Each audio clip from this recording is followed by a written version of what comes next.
오늘 이제 제가 말씀 나눌 내용은 우리가 지금 이 살아가는 시대에 참 많은 두려움에 우리가 처해서 살아가고 있는 것 같습니다. 뭐 전염병의 두려움뿐만 아니라 우리가 살아가면서 오는 여러 가지 질병과 고통, 뭐 죽음으로부터의 두려움, 미래, 뭐 재정, 뭐 직업, 여러 가지 우리는 어려움 가운데 살아가고 있는데요. 두려움은 하나님 우리에게 주신 마음이 아니죠. 하나님 우리에게 주신 마음은 평안입니다. 그래서 우리 서로 몇 분 안 되시는 분들이니까 서로 한 분 한 분 이렇게 눈을 좀 맞추면서 우리 그냥 가볍게 인사했으면 좋겠습니다. 뭐 샬롬 이렇게 하셔도 되고요. 네, 평안하세요 이렇게 하셔도 됩니다. 같은 말이니까요. 네, 샬롬. 네, 평안하십시오. 샬롬. 네. 네. 이 불확실의 두려움은 우리 어른들뿐만 아니라 이 땅의 미래인 우리 청년들, 청소년들, 아이들도 마찬가지인 것 같습니다. 저도 새 아이를 키우고 있지만 미래에 대한 두려움이 굉장히 많은가 봐요. 돌이켜보면 저도 그랬었어요. 지금 이제 지나고 보니 하나님께서 이렇게 이끌어 주셨다는 걸 알기 때문에 그 아이들을 바라볼 때는 이미 물론 이제 인생을 충분히 살았다고 말씀드릴 수는 없지만 그래도 경기 결과를 알고 나서 이제 아이들을 재방송을 보는 느낌? 두려워하지 않아도 되는데, 하나님 다 예비하신 길이 있는데, 라는 좀 안타까운 생각이 드는데, 이게 우리 모든 다음 세대들에게도 동일한 지금 어려움이 있는 것 같습니다. 이제 직장인들에게 더 이상 직장이 안정적인 생계를 보장해주는 곳이 아니게 되었죠. 일반적인 시선으로 바라볼 때. 자영업 하시는 분들은 정말 하루하루, 특히 요즘 같은 경우에는 저기가 풀리면 또 좀 영업을 할 수 있다가 다시 또 통제되면 또 영업을 할 수 없고, 정말 자영업 하시는 분들에게는 하루하루가 정말 불안전의 연속인 것 같습니다. 거기다가 이 코로나라고 하는 전 세계 대유행, 이 팬데믹은, 온 세상 사람들을 공포와 두려움의 도가니로 우리를 몰아가고 있는 거죠. 물론 우리가 바라기는 이것이 빨리 끝나고 이제 다시 정상으로 예전으로 복귀하기를 바라지만 사실 어떻게 될지 모르는 것도 우리는 염두에 둘 수밖에 없는 상황인 것 같습니다. 지금 이 3차 대유행이 언제 끝날지도 잘 모르겠고 또 끝난다 하더라도 또다시 이런 일이 생길지도 모르겠다라고 하는 생각이 좀 듭니다. 자, 그러면 이런 불확실성의 시대, 두려움의 시대를 살아가는 우리들에게 있어서 우리가 무엇을 회복해야 될 것인가? 이 부분에 대해서 오늘 에스라서를 통해서 하나님께서 우리에게 주시는 교훈을 제가 3가지로 말씀을 나누도록 하겠습니다. 자, 함께 따라해볼까요? 첫째, 공동체성이 회복되어야 합니다. 공동체성이 회복되어야 합니다. 예, 오늘 우리가 아까 읽은 본문 1절 말씀입니다. 제가 읽어보겠습니다. 이스라엘 자손이 각자의 성읍에 살았더니 7째 달에 이르러 일제히 예루살렘에 모인지라. 지금 이 본문의 배경은 이스라엘 백성이 바벨론의 70년이라는 매우 오랜 세월을 그 땅에서 포로로 살았습니다. 70년이라는 거는 엄청나게 긴 세월이잖아요. 우리가 일제 치하 36년, 35년 이야기하는데 거의 2배 가까운 세월을 그곳에서 포로로 살아가면서 자유가 없이 살아왔습니다. 하물며 하나님을 섬겼던 유대인들에게는 이방신을 섬기는 나라에서 살아간다는 건 정말 어려운 거죠. 마음껏 모여서 예배를 할 수도 없고 찬양을 할 수도 없고 신앙생활을 할 수 없는 세월을 70년을 보냈던 것입니다. 그런데 하나님의 그 강권적인 역사하심으로 아무도 예측할 수 없었던 그 이방 나라의 왕, 바사왕 고레스라고 하는 크리스찬도 아닌 그 고레스라고 하는 이방 나라의 왕의 마음에 감동을 주셔서 하나님의 정하신 때에 다시 이스라엘 백성을 본국으로 돌려보내는 놀라운 일이 벌어집니다. 상상할 수 없는 일이 벌어진 거죠. 잠깐 앞에 1장 2절부터 4절까지 나와 있는 그 말씀이 에스라서 1장 2절, 3절, 4절 말씀이 그 유명한 고레스 칙령이라고 이 세계사 역사 시간에도 배웠던 그 사건입니다. 이 고레스 칙령이 에스라서 1장 2절, 3절, 4절에 기록되어 있는데요. 정확히 기록되어 있는데 제가 읽어드리겠습니다.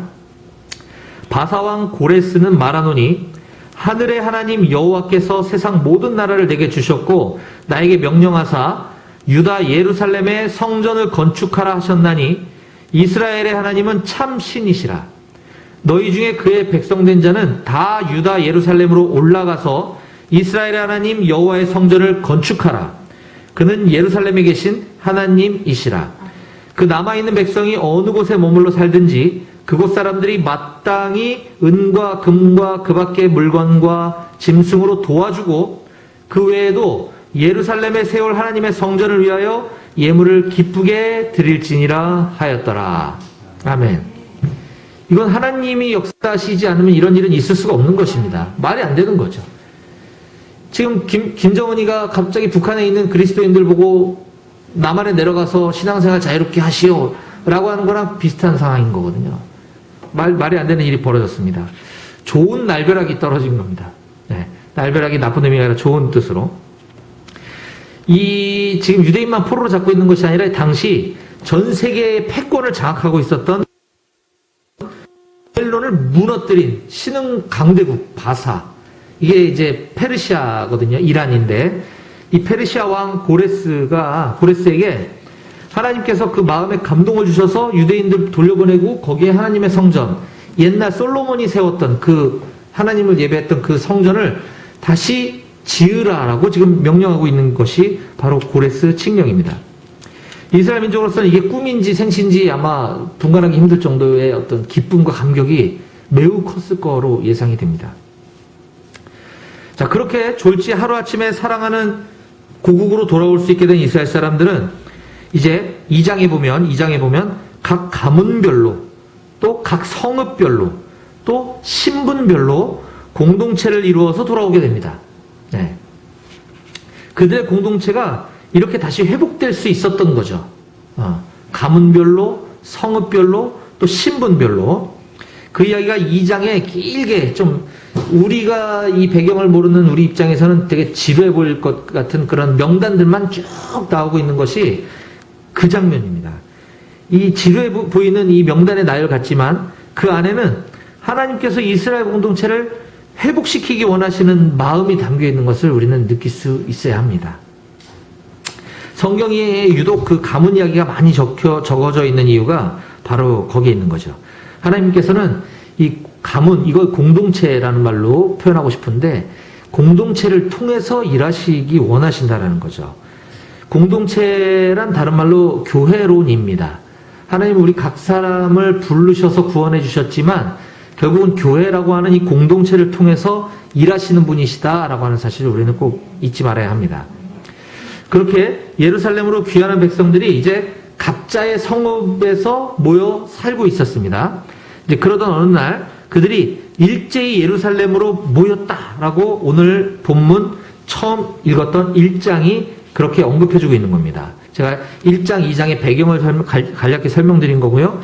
오늘 나누려고 했는 3장 1절에 이스라엘 자손이 각자의 성읍에 살았더니 돌아와서 이제 각자의 성읍에 살다가 7째 달에 이르러 일제히 예루살렘에 모였다. 이렇게 기록하고 있습니다.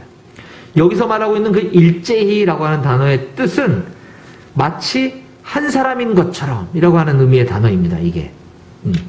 그냥 뭐 단순히 자 이제 뭐 일제히 뭐 우리 밥 먹으러 가시겠습니다. 이런 그냥 가벼운 일제히가 아니고 마치 한 사람이 움직인 듯한 동작.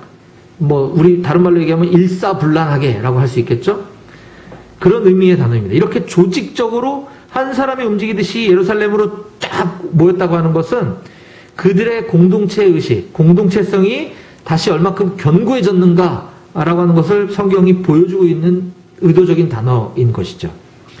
공동체는 예수 그리스도를 구주로 고백한 사람이 최소 2명 이상이 모여있는, 함께 모여서 말씀과 기도와 교제를 나누는 그룹을 우리가 공동체라고 할 수 있습니다.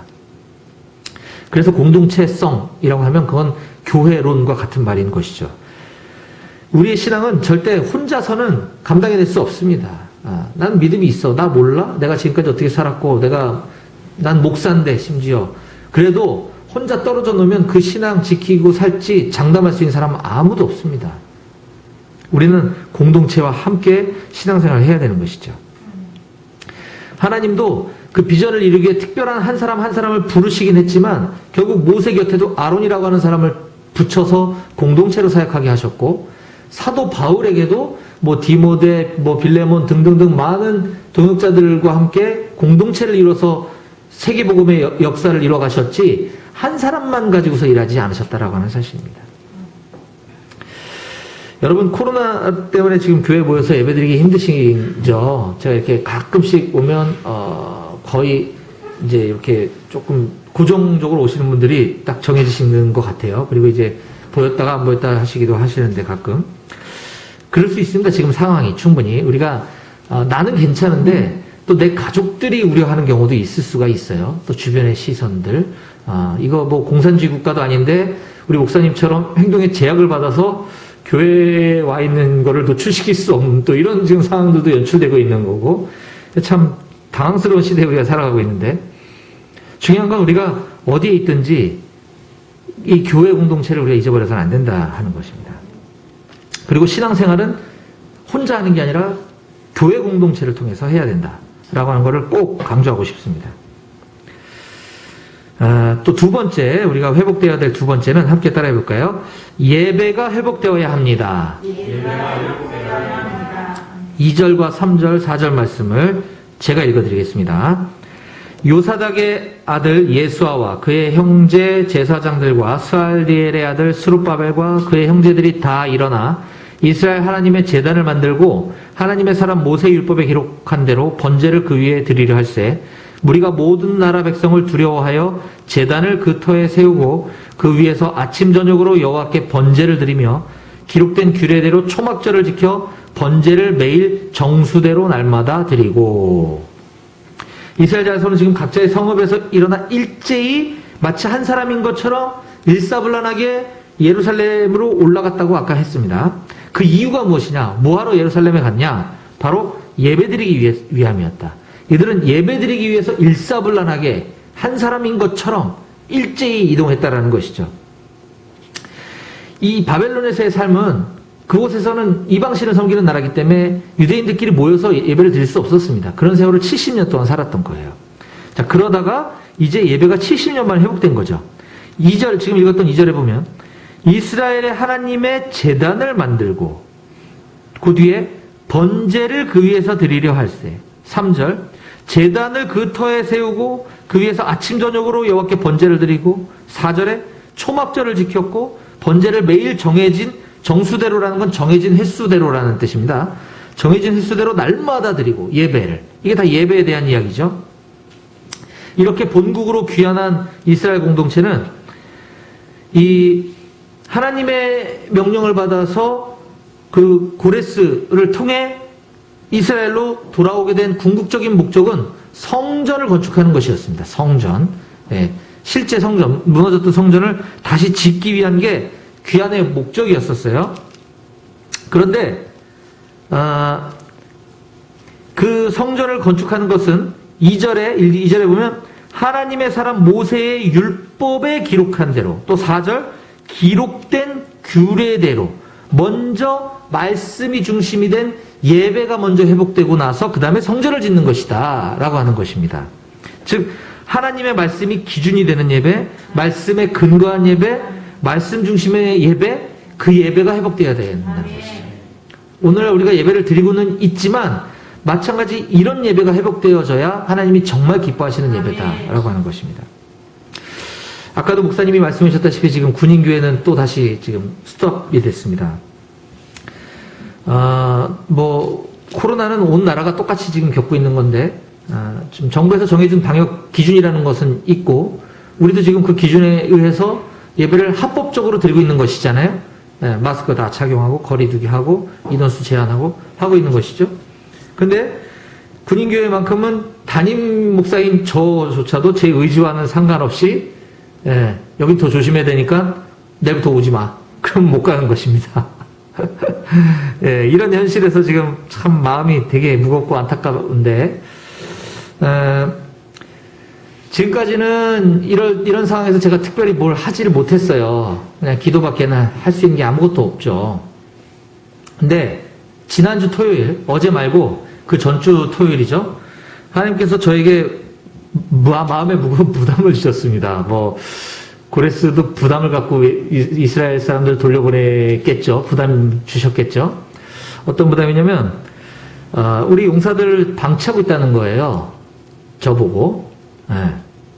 근데 그거에 제가 차마 하나님께 부인할 수가 없었어요. 근데 저한테도 나름대로 변명할 말은 충분히 있었습니다. 왜냐면, 지난번 1차 대유행이 시작되었을 때 제가 우리 군종병들하고 상의를 했거든요. 바깥에서도 지금 온라인 예배 하라고 정부에서 권면하고 실시간 이렇게 하는데 우리도 할까?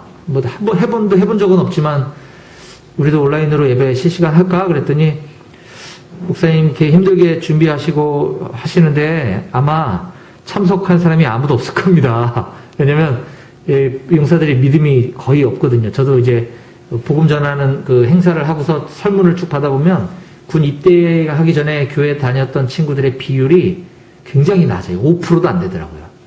예. 지금 심지어 군종병들도 천주교 다니다 온 형제도 지금 군종병으로 세워가지고 지금 저를 돕고 이런 실정이기 때문에 거의 다 믿음이 없다고 봐도 돼요. 그래서 아마 이렇게 모여서 예배드릴 때는 그래도 간식도 좀 사오고 또 지휘관이 마일리지도 주면 마일리지 쌓이면 외출도 나갈 수 있고 이런 여러 가지들이 있어서 그나마 모였지만 이런저런 거 아무것도 없이 보는 사람도 없고 체크하는 사람도 없고 어드밴티지도 없는데 온라인으로 예배 들어가면 거기 들어올 사람이 아마 없을 겁니다. 그래서 괜찮아. 너네들이라도 있잖아. 너희 군종병들하고 그래도 하자. 그랬더니 목사님 저희는 입대하기 전에 다니던 교회에서 송출하는 온라인 예배 드리고 있습니다. 네.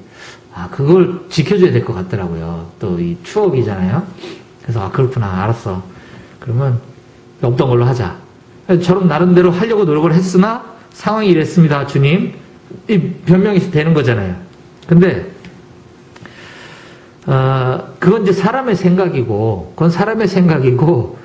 왜 해보지도 않고 사람이 없을 거다라고 생각하냐는 거죠. 그러면서 어쨌든 저는 지금 하나님 앞에 직무유기를 하고 있는 상태고 우리 용사들은 영적으로 방치해 놓은 상태다라는 부담을 너무 많이 주셔가지고 토요일날 고민을 잠깐 한 다음에 지체 없이 그날 어떤 방식으로 할까 하다가 우리 한마음군인교회 밴드를 만들었습니다. 물론 기존에도 우리 목사님 관리자로 계신 밴드가 있는데 거기는 이제 제가 모르는 분들이 전부 다더라고요. 그리고 또 예전에 계시다가 가신 목사님도 계시고 하여튼 이래서 제가 우리 이경재 목사님께 미리 양해를 구하고 제가 새로 만들겠습니다. 라고 해서 여기 참여해라. 그리고 내일부터 온라인 실시간 예배를 드리겠다. 라고 해서 했더니 지난주 토요일날 4명인가 가입했습니다. 4명. 밴드에 일단 가입을. 그래서 4명이 가입했는데 과연 몇 명이 예배 드릴까? 그래서 그 다음날 혼자서 제 방에서 찬양하고 설교를 막 하고 이제 끝나고서 봤더니 몇 명이 예배 드렸을까요? 저 혼자 예배 드렸습니다. 저 혼자. 할렐루야. 네, 그렇지만 괜찮았어요. 마음 되게 평안했어요. 아까 우리 샬롬 인사했잖아요. 이게 억울하고 승질나고 그렇게 내가 했는데 아무도 안 들어와? 이게 아니고 되게 마음이 평안했어요. 하나님 주신 마음이죠. 분명.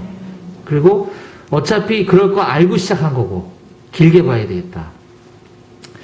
그래서 그렇게 시작한 예배가 이제 이번 주에는 제가 이제 군종들한테 연락을 했습니다. 너네 지난주에 많이 바빴지. 고생이 많구나. 어떻게 예배는 어떻게 드렸니? 그래서 이번 주에 우리 같이 함께 예배 드렸으면 좋겠다. 지난주에 보니까 나 혼자 예배 드렸어. 그래서 오늘 제가 여기 오기 전에 원래 예배를 좀 10분 빨리 끝내고서 빨리 출발해서 여기 딱 늦지 않게 오려고 했는데 일단 몇 명이 오늘 예배 드렸을까요? 권사님 몇 명이 예배 드렸을까요? 모르겠어요. 너무 크게 부르면 제가 실망할 것 같고 너무 적게 부르면 주님께 미안할 것 같아서 오늘 저 빼고 무려 4명이 할렐루야. 너무 기뻐가지고 빨리 끝내려고 했는데 또 설교를 30분 넘게 해버렸네. 그래가지고 아까 막 달려왔는데 제가 10분 늦게 도착했습니다. 너무 죄송합니다. 너무 기쁜 나머지 우리 그래도 한 30명씩 예배드리다가 4명이 왜 이렇게 귀한지. 근데 저는 이제 계속해서 늘어날 거로 믿고 있습니다. 이것이 하나님 저에게 이런 기대와 어떤 이런 설레임을 주셨을 때는 이게 내가 머릿속에서 이렇게 떠오른 아이디어가 아니고 하나님이 주신 거라는 걸 제가 경험적으로 알고 있습니다. 그래서 순종을 안 할 수가 없는 거예요. 이거 안 하면 몸은 되게 편하거든요. 제가 살이 오래 많이 쪘어요. 얼굴이. 보는 사람들마다. 아무것도 안 하니까. 거의 1년에 반을 안 했거든요. 그냥 뭐 있는 교회 가서 예배만 드리면 되는데 이걸 하려니까 설교 준비해야죠. 또 찬양 준비해야죠. 뭐 이것저것 또 이렇게 영상 찍고 뭐 이게 음량은 괜찮은지 이런 것들은 되게 신경 쓸 게 많더라고요. 그럼에도 불구하고 이게 하나님을 기뻐하시는 거구나. 용사들 예배를 다시 회복시키기 위한 하나님의 마음이구나 라는 거 아니까 너무 신나고 기분이 좋았습니다. 그러면서 이제 이 예배를 준비하는 가운데 또 하나님이 어떤 그 기대를 주셨냐면 이게 우리가 군인교회 제가 항상 지금 아쉬운 뭐냐면 여기 군생활하는 기간 동안은 저랑 같이 예배드리고 말씀 듣고 하지만 제대하면 또 돌아가야 되잖아요. 이러면 이 또 관계가 또 끊어지고 이게 저도 지금까지는 아직은 이제 3년이 조금 안 됐지만 지금까지는 이렇게 사랑하는 또 우리 용사들 군종들 제대할 때는 되게 마음이 아파요. 헤어지는 마음이. 이게 시간이 지나면 또 매너리즘 될 것 같은 거죠. 무뎌질 것 같은 거예요. 그렇지 않겠어요? 그래서 이걸 통해서 제대하더라도 이 교제 끈을 계속 이어갈 수 있겠다. 이건 현역용이 아니니까 그런 또 기대가 있고 또 다시 모여서 예배를 드린다 하더라도 예배 후에 지금 우리 홈페이지처럼 활용하면 계속해서 설교 영상을 올릴 예배 못 드리는 사람들이 볼 수 있도록 할 수 있고 또 우리 용사들 현역 용사들에게는 부모님, 지인, 형제, 뭐 애인 거기 들어와서 믿는 사람들이면 우리 아들이 신앙생활 제대로 하고 있구나. 이상한 목사 아니고 제대로 된 목사한테 신앙 교육 받고 있구나라는 안심이 되기도 하고 또 믿지 않거나 믿음이 연약한 가족들, 부모, 형제들에게는 또 다른 분에게 제가 또 말씀을 전하는 또 간접 효과가 있고 또 지금 올해 우리가 1년 동안 민간인 고정 출입자인 저 제외하고는 지금 모두 위문이라든가 이 민간인 출입이 완전 차단됐잖아요.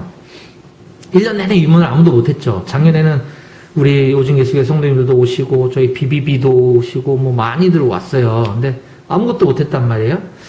조만간에 여기서 위문 행사를 한번 해야 되겠다. 또 이런 지금 지혜를 막 주고 계셔요. 그래서 이걸 통해서 할 수 있는 일이 참 많겠다. 그러다 보면 이제 용사들 하나씩 둘씩 또 이렇게 교회 와서 예배 드리는 것들이 다시 회복되지 않을까라는 기대를 많이 갖고 있습니다. 여러분들 위해서 좀 기도해 주시고요.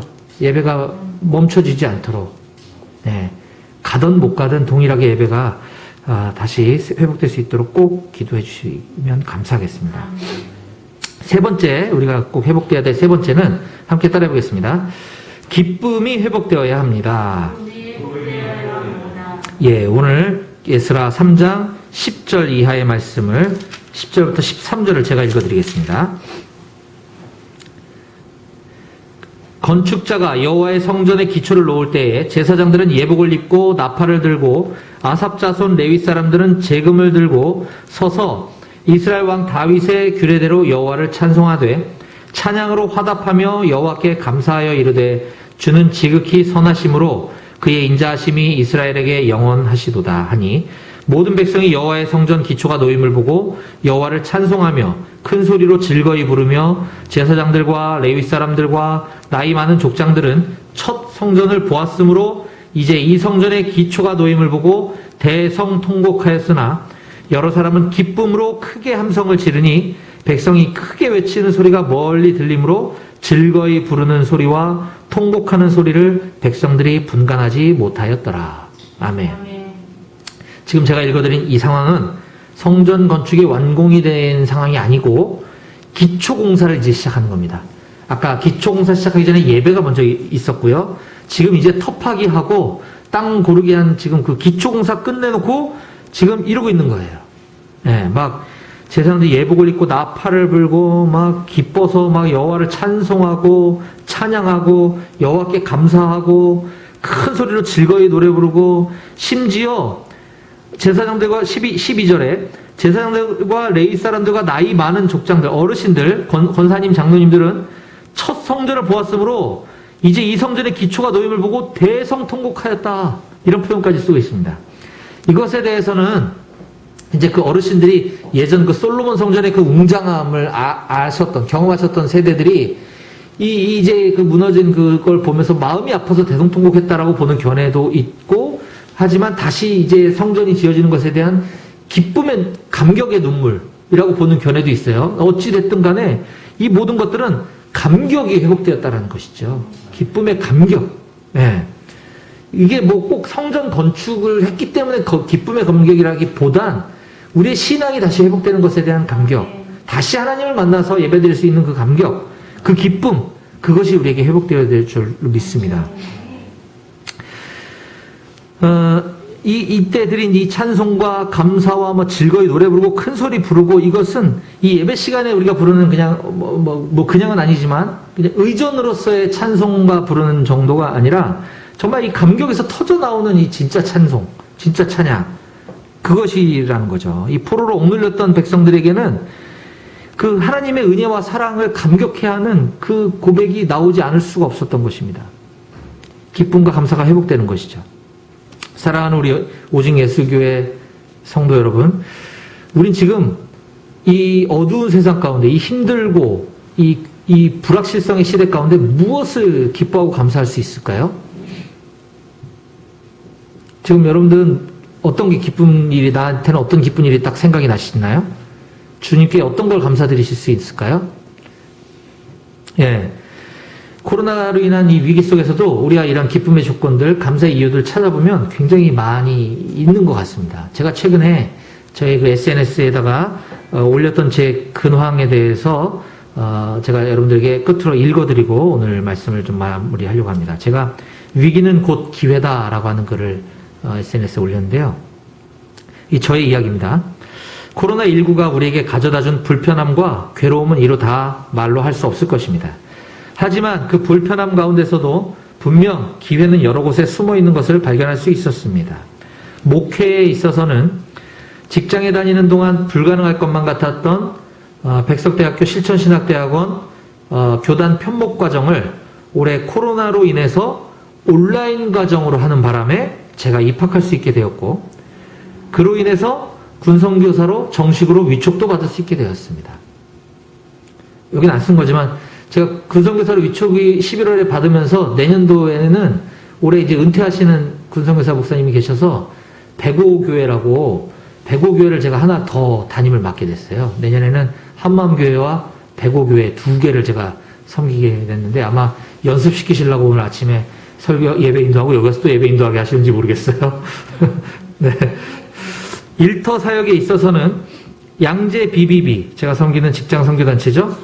모임 지체들과 가족 모두의 안전을 지키고 건강을 보호하기 위해서 일찌감치 2월 말부터 온라인 모임으로 전환하였습니다. 거긴 교회가 아니니까요. 네, 온라인 모임으로 전환했습니다.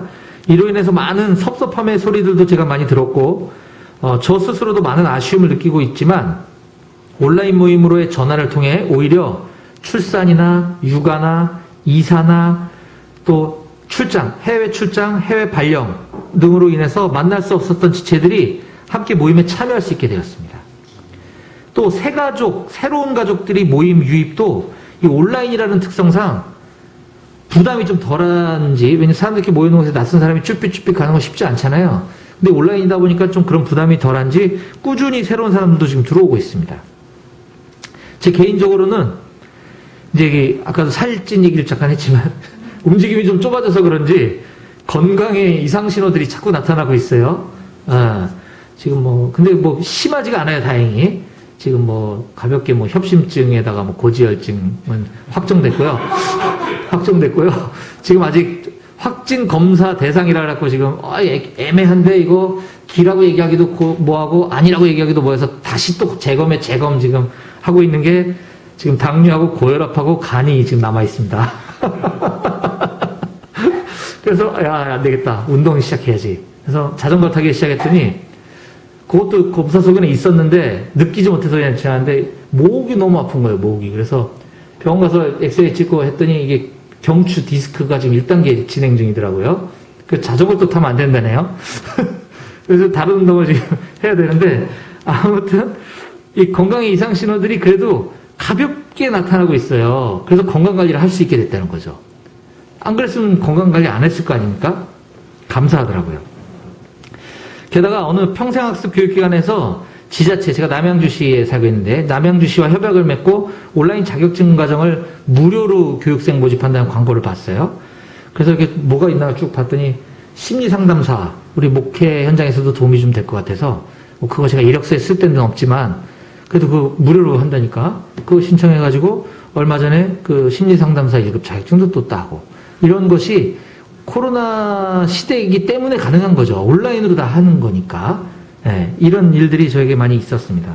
그 외에도 참 많은 기회가 있었던 한 해였던 건데요.